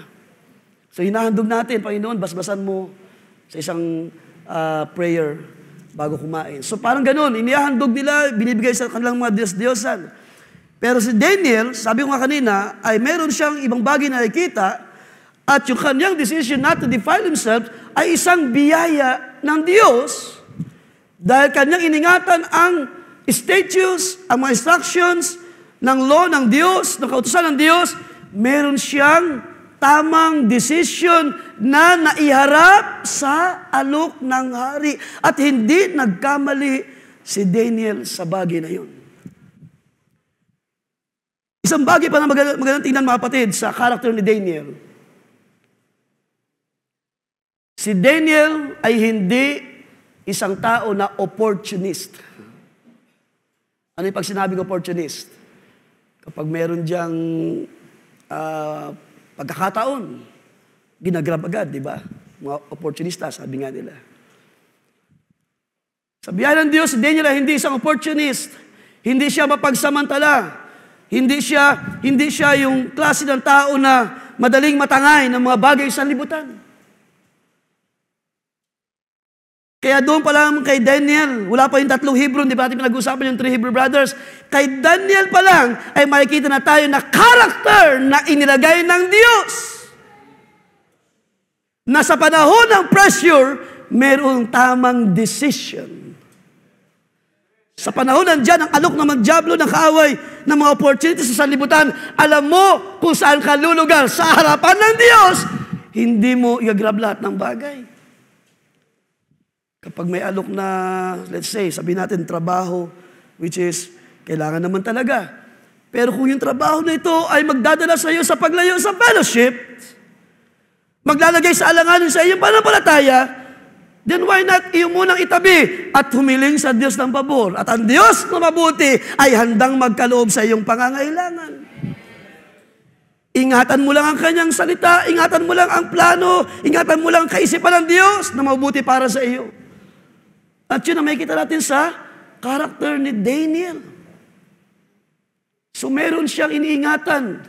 Ang nakikita niya, bagamat maaaring ang kanyang laman ay tinutulak siya, pagkakataon mo na yan makakain ng pagkain ng hari at makainom ng first class na wine. Diba? Minsan mayroong mga opportunity, pagkakataon mo na yan, maranasan ang worlds, ang sanlibutan. Pero may Diyos na nag-uudyok sa iyo. Hindi ito kalooban ng Diyos. Diba? Hindi ito yung plan ng Diyos para sa akin. Napunta natin ilang mga bagay kung ano yung iniutos ng Diyos sa bayan ng Israel na iningatan ni Daniel. Leviticus chapter 11. Tignan natin ang ilang mga scriptures. Yung kalimutan, Daniel is a character. Mayroong character sa Babylon world. Sa Leviticus chapter 11 verse 44, For I am the Lord your God. Ito yung naitanim sa puso ni Daniel. Nawa ito rin ang naitatanim sa ating mga puso, mga kapatid, sa gabing ito. You shall therefore consecrate yourselves. Meron pa ba tayong pagkakataon, naglalaan pa ba tayo ng pagkakataon to consecrate ourselves before the Lord? Yes, mga kapatid. Iniingatan niyo pa rin ba ang inyong mga sarili kapag kayo haharap sa sanlibutan? Ingat-ingat din sa pagbabrowse, sa pagre-research. Hindi lahat ng mga opportunity sa labas ay kalooban ng Diyos. May mga bagay na inalok ang lupa na ito'y maglalayo sa iyo sa presensya ng Panginoon. Pero salamat, dalinawan natin sa mga panahon na ito ang puso ni Daniel. Iningatan niya, ang sabi diyan, and you shall be holy, for I am holy. Neither shall you defile. Iningatan ni Daniel ang statute ng Diyos.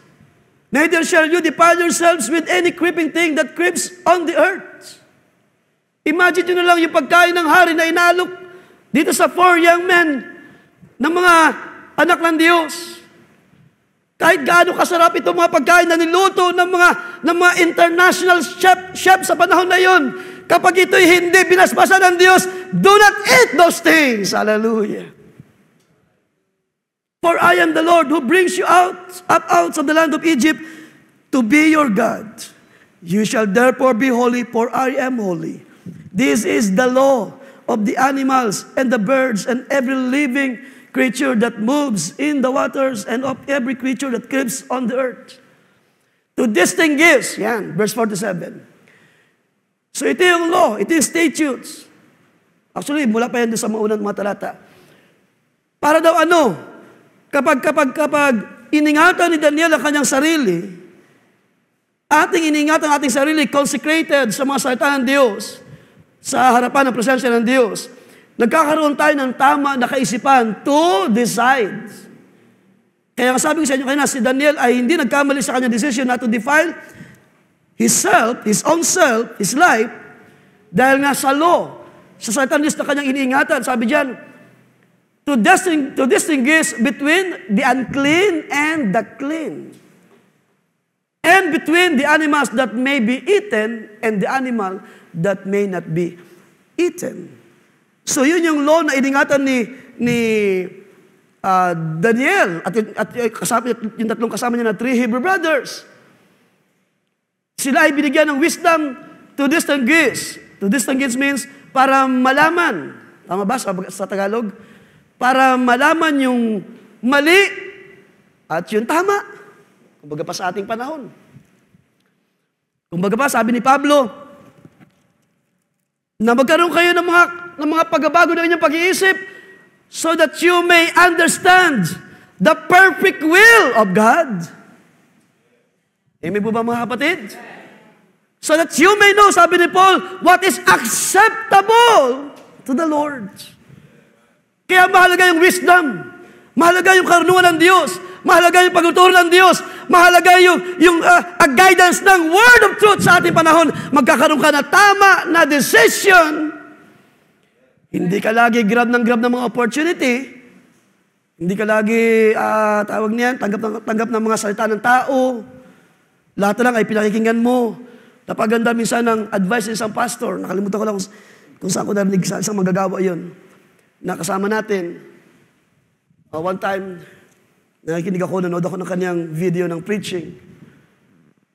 Sabi niya, kahit gaano kaganda ang thoughts, ang quotation, di ba, yung mga thought ng sanlibutan, how to be successful, how to tawag niyan, paano lumago sa buhay, paano maging masaya sa buhay, kahit gaano yung kaganda yung mga thoughts, yung mga quotations, kung ito ay hindi inline or hindi salita ng Diyos, ito ay mawawala din.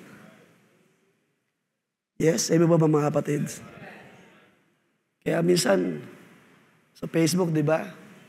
Mag-ingat tayo din sa pag-post ng mga, pagre-repost ng mga quotations, which is maganda naman. Pero kung yun lang yung lagi ang kino-quote mo, nasabi ng tao ganito, how to prosper, how to be happy, kung ano-ano mga quotations, pero walang salita ng Diyos, it will vanish away. Isang araw, yung tao na tumatayo dun sa salita ng tao, manglulupay-pay din isang araw.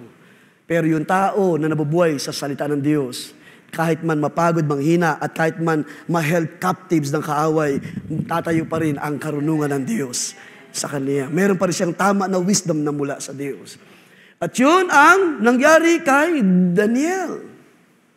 Iningatan niya itong law, iningatan niya ang ilang mga bagay ng scripture, at nang siya'y humarap sa kaharian ng Haring Nebuchadnezzar, kilala niya ang kanyang sarili, alam niya kung paano siya haharap, at alam niya kung paano siya magpapasya sa kanyang sarili. Punta natin ang Psalms 141. Mga awit 141, verse 3. Isang napagandang salita din sa aklat ng mga awit. Sabi diyan, verse 3, maglagay ka ng bantay, O Panginoon, sa harap ng aking bibig, ingatan mo ang pintuan ng aking mga labi. So it's a prayer not to defile. Para hindi tayo mahawa. Baka ang ating mga kapitbahay o sino man, kaibigan na hindi mananampalataya, ay marami na siyang sinasabi sa atin na kung ano-ano mga bagay ng sanlibutan. Napagandang panalangin niyan, Panginoon, ingatan mo ang pintuan ng aking mga labi. In short, huwag nawa tayo maging mga chismosa. Excuse me sa word, Yung kapag meron tayong narinig sa labas, kwento rito, kwento doon, hanggang sasabi nga nila, yung bulate, naging ahas na pagdating sa dulo. Yung isang maliit, supposed to be na maliit na bagay lang, ay naging malaki na pagdating sa dulo. Huwag mong ikiling ang aking puso sa anumang masamang bagay na gumawa sa mga gawa ng kasamaan, na kasama ng mga taong nagsisigawa ng kasamaan, at huwag mo akong pakanin. Yan. Literally ito, Huwag mo pakanin ng kanilang mga masarap na pagkain. Kaya kahit gaano kasarap yung hain ng Haring Nebuchadnezzar, alam ni Daniel, alam niya kung paano bibigyang lugod ang Diyos ng Israel. Spiritually speaking, kahit gaano ang alok ng sanlibutan, you should know, alam mo ang position mo sa Iglesia ng Diyos. Kilala mo yung sarili as a bride of Christ sa ating panahon, hindi ka madadala ng mga matatamis na labi ng sanlibutan. Alam mo kung paano mag-decide para sa iyong sarili. Kahit opera ka pa ng malaking, sabihin natin, malaking sahod. Sige, mag-overtime ka. Dodoblin ko, triplihin ko yung sahod mo ngayong gabi. I-overtime mo lang to. Pero alam mo sa iyong puso, kailangan mo ang Diyos. Kailangan mo dahil alam mo, yung gabi na yun ay merong pagkakatipon ang mga anak ng Diyos. Amen, amen po ba, mga kapatid? Alam mo na ikaw ay tinatawag ng Diyos sa iyong bahagi. Pero nandyan ang mga alok ng sanlibutan. Napakainam na panalangin sa gabing ito. Bantayan mo, Panginoon, ang aming mga tainga. Bantayan mo ang aming mga kaisipan. Bantayan mo ang aming mga puso. Hallelujah! Para hindi kami mahawa ng sanlibutan. Mga kapatid, hindi man tayo tawag niyan, held captives ng world. Dahil tayo pinalaya na ng Diyos by the grace of God. Pero tayo ay still nararamdaman ng pressure ng kasalanan ng sanlibutan. And therefore, kailangan natin ang pabor pa rin ng Panginoon. Kailangan pa rin natin dalhin ang ating sarili in His presence lagi. Lagi natin hingin ng pabor, ang biyaya ng Panginoon. Ingatan tayo sa araw-araw. Huwag tayo madala ng mga, to be honest, baka may nadadala na sa atin dyan ng mga tawag niya, naglalabasan ng mga videos, mga nagtatanggol sa Pangulo at yung mga pro, yung mga, di ba? Baka puso nyo ay talaga itong si senator na to, kung nandito lang to, di ba? Nagigigil na rin tayo minsan. Pero pagkatiwala natin sa Panginoon, mga kapatid, may tamang panahon para ayusin ng Diyos ang kalupaan na ito. Ang sabi ng Scripture, ang lahat ng ginawa ng masama ay susunugin ng Diyos ang araw at walang matitira sa lahat ng bagay na ginawa ng tao. Ito ay dadali ng Diyos sa pagkaabo, mga kapatid. Oras ay konti na lamang. So, ano yung pinapakita dyan, mga kapatid? Na naging decision ni Daniel not to defile himself.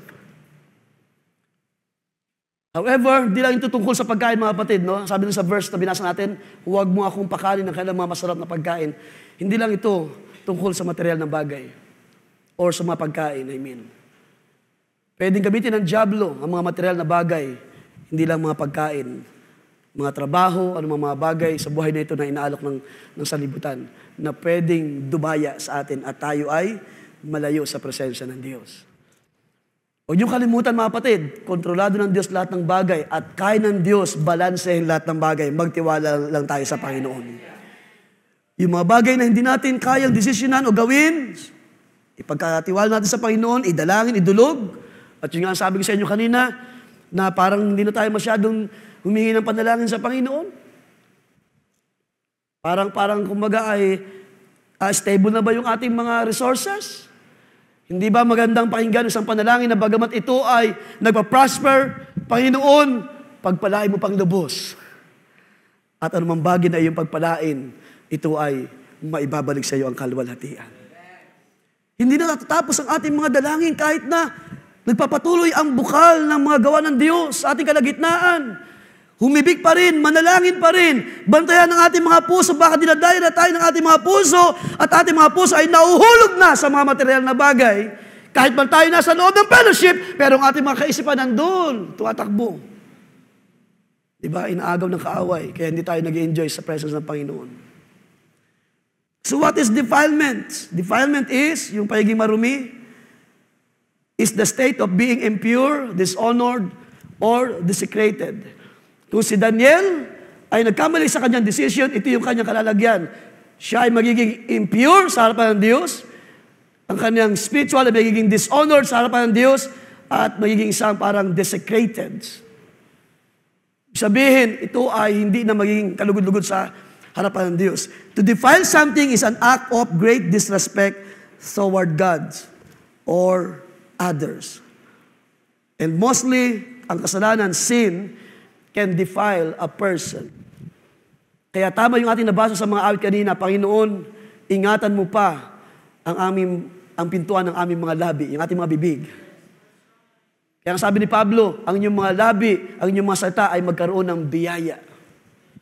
Kapag tayo mag-asalita, mag-a-advise, may biyaya. Kung tayo man ay magpaalala, magsaway, may biyaya pa rin. Hindi ikasama o ikakatalikod ng taong makakarinig o ikakabagsak ng taong makakarinig. So what is defilement? Ito ay pag-dishonor, pag-disrespect sa Diyos. At yun ang iniwasan ni Daniel. Dalangin natin na ang Diyos pa magbantay ng ating mga puso Dalangin ko sa gabing ito. There's so much things in this world. Bantayan ng Diyos ang ating mga puso at kaluluwa how to see things, how to face yung reality sa ating panahon. Huwag niyong kalimutan, napakalakas ng kapangyarihan ng technology sa ating panahon. Ang mga ipinanganak ng mga bata, lumaki under this technology na meron tayo ngayon, ay lumalaki na halos walang respeto sa mga tao, sa magulang, halos nawawala ang kanilang sariling tama na pag-iisip sa narapat na mayroon sila. In short, nasa sidetrack ang mga kaisipan ng marami. Sa China, I don't know, sa ibang mga bansa, pero sa China, ay laganap na ang tinatawag na artificial intelligence. Nabibili na yung mga robots na may mga kaisipan din na inilalagay ang tao, artificial nga lang. May talino rin, may kakayahan. Nabibili, nagiging partner, at ang iba, kinakasal pa nga doon sa doll na kanila binibili, na human size, human figure, na kung tumingin ay parang tao, yung mata ay parang tao, kung magsalita ay parang tao. Ang sabi ng mga taong ito, mabuti pa itong kasama ko na binili ko na AI intelligence na robot. Hindi ako iniiwan. Paano ka iiwan yan? Wala naman yung sariling desisyon. Ang kanyang kaisipan ay inilagay lang ng tao. At yun yung mga kaisipan sa ating panahon na napakaganda kung tingnan. Pero sa harapan ng Diyos, it is abomination. Ano mga bagay na hindi sa Diyos, ano mga bagay na naihandog sa diablo, it is an abomination sa harapan ng Diyos. Kaya kahit gaano kasarap ang pagkain na inalok ng hari, alam ni Daniel kung paano siya tatayo sa salita ng Diyos. Ating punta ng Matthew chapter 15. How about, anong sabi ni Jesus? Sabi sa verse 16, are you also still lacking in understanding? Do you not understand that everything that goes into the mouth passes into the stomach and is eliminated? Yung mga pumapasok sa bibig, mga pagkain, nilalabas natin yan. But the things that come out of the mouth come from the heart. Can you say amen? Mga bagay na lumalabas sa bibig ay galing sa puso ng tao, and those things defile the person. For out of the heart come evil thoughts. Kung ang puso ay hindi nailubog sa tubig, sa pangalan ng Panginoong Hesus, hindi nababad sa presensya ng Diyos, hindi naapuyan ng Espiritu ng Diyos, kahit ano pa ang kanyang ipagmalaki sa buhay na ito, na kanyang tinaglay by wisdom of this world, by knowledge of this world, ang kanyang puso ay bubukalan pa rin ng mga bagay na hindi galing sa Diyos. It will defile any person. Anumang salita na lalabas sa bibig ng tao. But I believe sa bawat isa na may Espiritu ng Diyos, ang bawat salita na lalabas sa inyo, mula sa inyong mga puso, it will give grace to the hearer. Anumang salita ng mga anak ng Diyos, by the Spirit of God, ito ay may blessing, ito ay may biyaya, ito ay sa ikaitibay, ito ay sa ikalalakas ng makakarinig sa Kanya. Amen po ba mga kapatid? Pero ang puso, sabi diyan, all the things that come out of the mouth, out of the heart come evil thoughts. Of course, ito yung sinners, ito yung mga tao na mga makasalanan, murders, acts of adultery, other immoral sexual acts, thefts, false testimonies, slanderous statements. Sabi niya, and these are the things that defile the person, but to eat with unwashed hands does not defile the person. So ano yung pinapakita dyan? Na mula sa puso ng tao, lumalabas ang napakaraming uri ng kasalanan. At kung hindi tayo mag-iingat sa ating mga puso ng kaisipan, ng wisdom ng Diyos, ng kalooban ng Diyos, madadala tayo, madudumihan tayo, matatangay tayo ng buong sanlibutan. Like Daniel, mga kapatid, sa gabing ito, Daniel is a character, a man of character, while in a Babylon world, Dalangin ko sa gabi ito, manatili tayo sa salita ng Diyos. And therefore, I can say, you are a man and woman of God. A man and woman of character. While we are in this world. Hallelujah. Habang tayo naghihintay sa kalwalhatian na pangako ng Diyos para sa Kanyang mga banal, habang tayo ay nandito sa lupa pa, ingatan natin ang bawat salita ng Diyos, mga kapatid. Guard your heart, guard your spirit. Sa magitan ng Espiritu ng Diyos, of course, upang hindi tayo madumihan ng sanlibutan. At kung gaano nakarumi ang sanlibutan ito, ganun din karumi ang buhay ng marami sa ating panahon. 1 Corinthians 10 verse 18, ating tingnan. Paalala ni Pablo. Konti na lamang and we will close, mga kapatid. Akala ko na ito ay magiging mabilis lang, but ang Diyos ang nangungusap pa rin sa mga bagay na ito. 1 Corinthians 10, sabi dyan, ating simulan sa, okay, basahin ko sa verse 18. Kunti na lamang, just bear with me, mga kapatid. 1 Corinthians 10, verse 18. Observe Israel after the flesh. So tingnan niyo, mga kapatid, ang kalagayan ng Israel. Are not those who eat of the sacrifices partakers of the altar? At yun dahilan why Daniel stood in his faith. Alam niya kapag siya'y kumain ng mga bagay na inihandog sa Diyos-Diyosan, madudumihan ang kanyang pananampalataya. What am I saying then? That an idol is anything, or what is offered to idol is anything. Wala lahat itong kabuluhan. Rather, that the things which the Gentiles sacrifice, they sacrifice to demons and not to God. Amen. And I do not want you to have fellowship with demons. Kapag tayo ay nakibahagi sa liputan, you see, sabi ni Pablo, tayo ay nakakabahagi sa mga bagay na gawa ng sanlibutan ng dyablo. And therefore, nadudumihan ang ating pananampalataya. Yun lang pagdikit-dikit mo sa isang, excuse me sa word, sa isang chismosa na tao, ikaw ay, hindi mo na malayan, nagiging chismosa ka na rin. Lahat na lang na narinig mo ay kinikwento mo kahit hindi mo confirm. Kung ikaw ay didikit sa isang tao na walang attitude. Kaya ang sabi ni Pablo, bad company, di ba? Sumisira ng ugali. Kaya mga kabataan, huwag natin baliwalain ang mga salita ng Diyos, mga itinuturo ng Espiritu ng Diyos na ipinapangusap sa ating panahon. Sabi ni Jesus, they are life, they are spirit, and they are life. Kung ito'y inyong ingatan, ang buhay ay nasa iyo.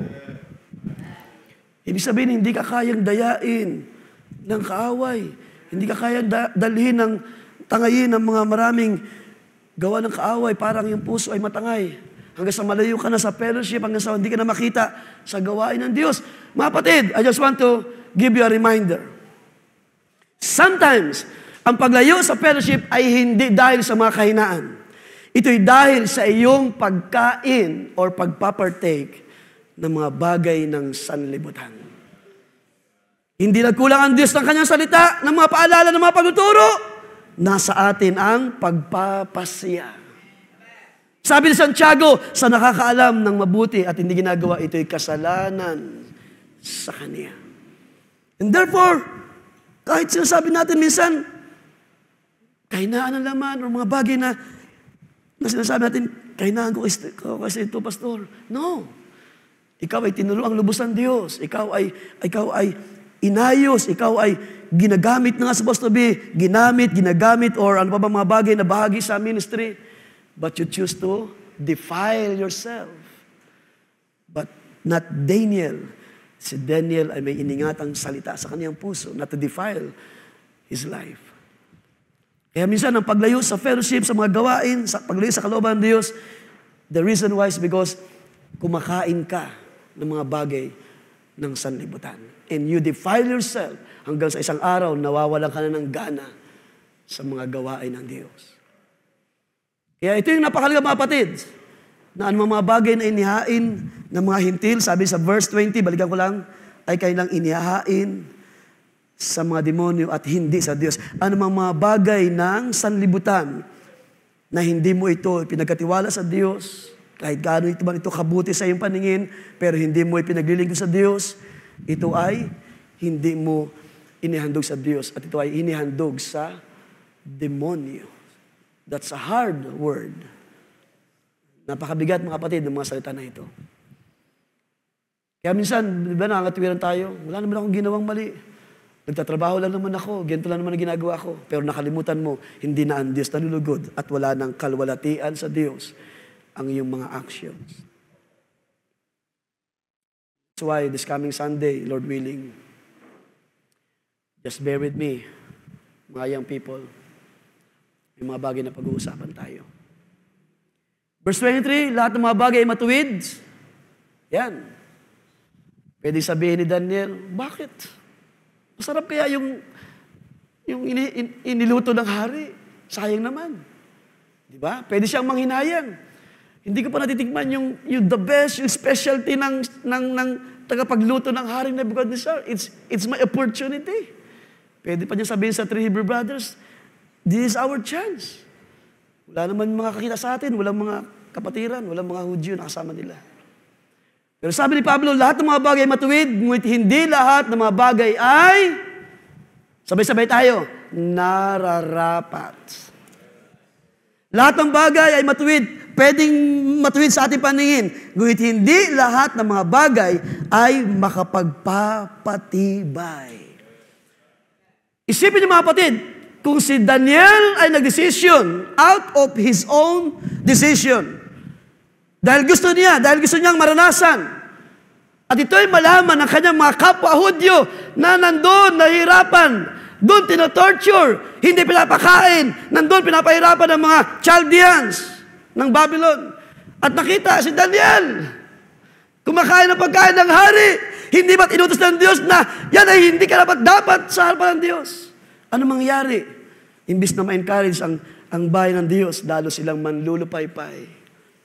Pero salamat, may Daniel na tumatayo. Merong man of character. And I just pray sa gabi ito, merong mga man and woman of character pa rin.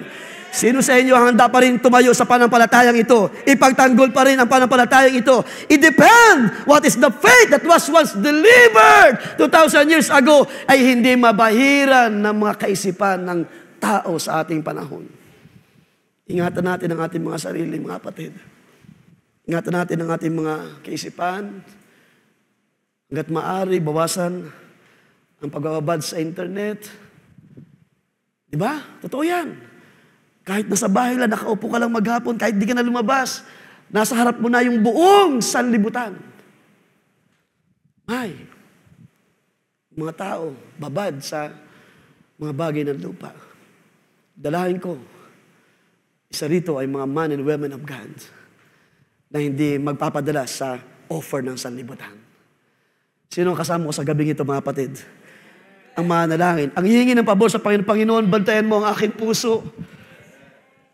Guard my heart, guard my mouth, my ear, guard my mind, my understanding.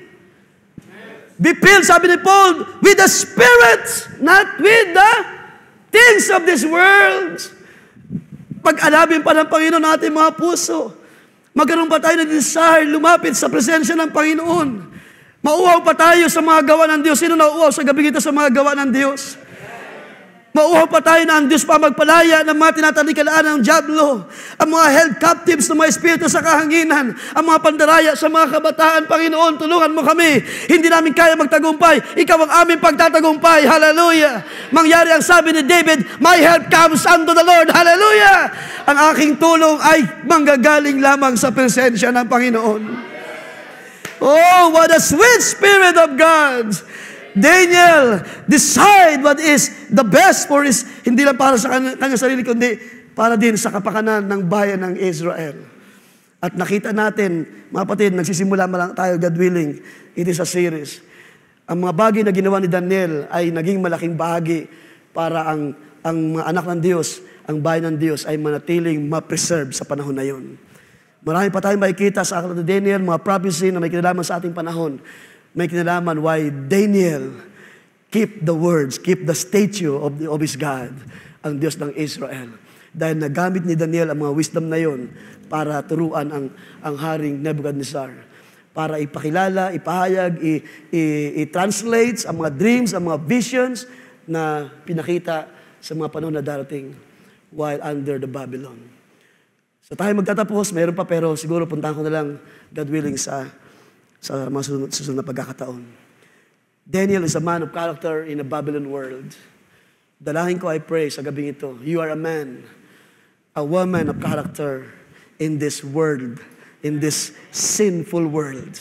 Itong deceiving world sa ating panahon, na kahit man ang inyong mga lingkod, mga kapatid, ang inyong mga kalalakihan, hindi kami exempted. Kami ay kailangan din namin harapin ng may kalakasan ng Diyos ang lahat. Kailangan din namin humingi ng pabor sa Panginoon na tulungan kami maingatan ang aming mga sarili. Handa pa ba kayong magdalanginan sa isa at sa mga kapatid sa gabing ito? Lahat ng bagay ating pagkatiwala sa Kanya at pupuntahan ko ilang mga bagay, Lord willing, sa mga susunod na pagkataon dahil ang oras ay hindi na magkapahintulot. Tayo muko at manalangin. Panginoong Diyos, tunay Ikaw ay banal na Diyos, dakila sa lahat. Salamat sa iyong mga salita, Panginoon, sa gabing ito. Pinupuri ka namin at pinapasalamatan. Ikaw ang Diyos ng karunungan. Ikaw ang Diyos na patuloy na nagpapakilala, nagpapahayag.